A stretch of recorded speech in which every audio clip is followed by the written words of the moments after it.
അസ്സലാമു അലൈക്കും വറഹ്മത്തുള്ളാഹി വബറകാതുഹു. ഗുഡ്നെസ് പാത്ത് നന്മയുടെ പാത യൂട്യൂബ് ചാനലിലേക്ക് ഏവർക്കും സ്വാഗതം. നിസ്കാരത്തിൽ മുമ്പിൽ മറ വേണോ, മറ വേണ്ടേ, അല്ലെങ്കിൽ നിസ്കരിക്കുന്നവന്റെ മുൻപിൽ ഒരു മുസല്ല മതിയോ, കസാരയൊക്കെ വെക്കാൻ പറ്റുമോ, നിസ്കരിക്കുന്നതിന്റെ മുൻപിലൂടെ നടന്നാലുള്ള വിധി എന്താണ് എന്നതിനെ കുറിച്ച് നിസ്സാരമായ കാര്യമാണെങ്കിലും പല ആളുകൾക്കും അറിയില്ല. ചില പള്ളികളിലൊക്കെ നമ്മൾ ചെന്നാൽ കാണാം, ഒളു എടുത്ത് നേരെ വരുന്നു, പള്ളിയുടെ ഏറ്റവും നടുഭാഗത്ത് നിന്ന് നിസ്കരിക്കുന്ന രംഗം. ഇവിടെ നാം ശ്രദ്ധിക്കേണ്ടത് വളരെ ഏറെ പുണ്യമുള്ള ഒരു സുന്നത്തായ കാര്യമാണ് മുൻപിൽ മറയുണ്ടായിരിക്കുക എന്നുള്ളത്. വളരെ ഏറെ പുണ്യമുള്ള കാര്യമാണ് എന്ന് പറഞ്ഞതിൻ്റെ ഉദ്ദേശം, അത് നിസ്കരിക്കുന്നവന്റെ മുൻപിലുള്ള മറയുടെയും ഇടയിലൂടെ നടക്കുന്നതിന്റെ ഹുക്കുമ മനസ്സിലാക്കിയാൽ ആ സുന്നത്തിന്റെ പവർ എത്രയാണ് എന്ന് നമുക്ക് മനസ്സിലാക്കാനായിട്ട് സാധിക്കും. എത്രയാണ് മറയുടെ ഉയരം?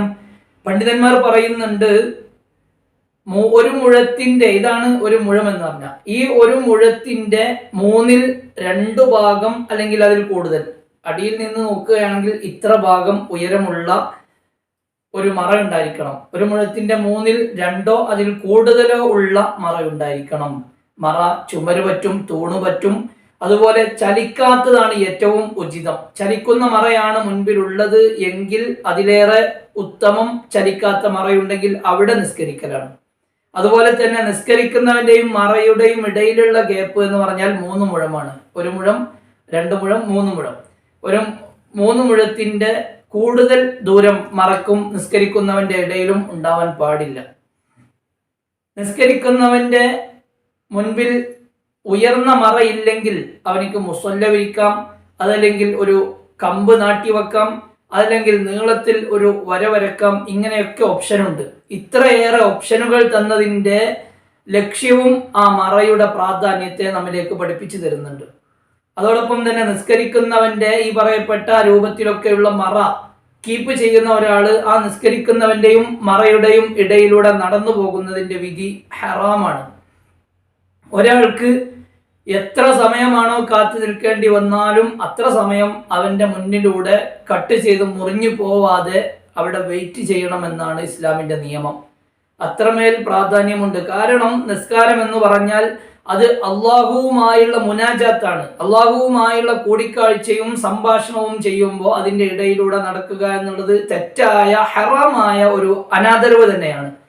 അവിടെ ആ ഒരു ആദരവ്, ഒരു അദബാണ് അവിടെ ഹറാമാക്കിയതിന്റെ ലക്ഷ്യം. അള്ളാഹുവുമായി മുനാജാത്ത് നടത്തുന്ന, സംഭാഷണം നടത്തുന്ന ഒരാളുടെ സംഭാഷണത്തിന്റെ ഇടയിലൂടെ നടക്കാനുള്ള പെർമിഷൻ കട്ട് ചെയ്യുക, ഹറാമാക്കിയത്. പല ആളുകളും നിസ്കരിക്കുന്നത് കാണാം, വഴിയിൽ നിൽക്കുന്നവർ ഒരു ഡോറ്, ആ ഡോറിന്റെ നേരെ അടുത്ത് വന്ന് നിസ്കരിച്ച് ഡോറിലൂടെ പോകാൻ കഴിയാത്ത രൂപത്തിൽ നിസ്കരിച്ചാൽ, ആ ഡോറിലൂടെ പോകണമെങ്കിൽ നിസ്കരിക്കുന്നവന്റെ മുന്നിലൂടെ തന്നെ നടന്നു പോകണം. അങ്ങനെയുള്ള, അതല്ലെങ്കിൽ വഴിയിലൊക്കെ നടന്നു പോകാൻ സൗകര്യം ചെയ്യാതെ നിസ്കരിക്കുന്നത് അനുവദിക്കുന്ന കാര്യമല്ല. അങ്ങനെ ചെയ്താൽ അതിന്റെ മുന്നിലൂടെ എത്ര പ്രാവശ്യം, അല്ലെങ്കിൽ എത്ര ദൂരേക്ക്, എത്ര സ്വഫുകൾ, ഒരു നിസ്കരിക്കുന്ന പള്ളിയിൽ ഡോറിന് നേരെ ഒരു വലിയ സ്വഫുണ്ടെങ്കിൽ എത്ര ആളുകളുടെ മുന്നിലൂടെ മുറിഞ്ഞു കടന്നു പോവേണ്ടി വന്നാലും കുഴപ്പമില്ല. അതുകൊണ്ട് തന്നെ നിസ്കാരത്തിന്റെ മുൻപിലുള്ള മറ ഡോറുകളുടെ മുൻപിൽ മാത്രമായി ചുരുങ്ങാതെ നമ്മുടെയൊക്കെ പള്ളികളിലുള്ള ചുമരിലേക്ക് അടുത്ത് നിൽക്കുന്ന രൂപത്തിൽ നിൽക്കണം. ഇവിടെയാണ് തൂണിലേക്ക് നേരെ നിന്ന് നിസ്കരിക്കൽ പാടില്ല എന്ന് പറയുന്നത്. ആ തൂണിനോടുള്ള ആരാധനയായി പോകുന്നതിനോടൊരു സാദൃശ്യമുള്ളത് കൊണ്ട് തന്നെ തൂണ് പോലത്തതിലേക്ക് തിരിഞ്ഞു നിൽക്കുമ്പോൾ അല്പോ ഇടതു ഭാഗത്തേക്കോ വലതു ഭാഗത്തേക്കോ തെറ്റി നിൽക്കലും പ്രത്യേകം സുന്നത്തുണ്ട്. ഒരു തൂണ് ഈ രൂപത്തിൽ നിൽക്കുകയാണെങ്കിൽ ഇതിന്റെ നേരെ ബാക്കിൽ നിൽക്കാതെ അല്പം സൈഡിലേക്ക് നിൽക്കുക. എന്നാലാണ് ആ തൂണിനോട് എന്തോ ആരാധന കാണിക്കുകയാണ് എന്നതിൽ നിന്നൊരു മാറ്റം, ആ ഒരു സാദൃശ്യതയിൽ നിന്ന് മാറ്റം വരികയുള്ളൂ. എല്ലാ നിലക്കും ഒരു മുഅ്മിനിനെയും ഒരു മുസ്ലിമിനെയും അല്ലാഹു എല്ലാവിധ അനാദരവുകളെ തൊട്ടും എല്ലാവിധ ദുരാചാരങ്ങളെ തൊട്ടും അല്ലാഹു എല്ലാ നിലക്കും സൂക്ഷിച്ചു കൊണ്ടിരിക്കുകയാണ്. അതുകൊണ്ട് തന്നെ ഈ നിസ്കാരത്തിന്റെ മുൻപിലുള്ള മറ നാം വളരെയധികം ശ്രദ്ധിക്കേണ്ട ഒരു കാര്യമാണ്. മുസല്ല വിരിച്ചാലും നമ്മുടെ മുൻപിൽ ഉയർന്ന മറയുണ്ടെങ്കിൽ ഏറ്റവും ഉചിതം അത് തന്നെയാണ്.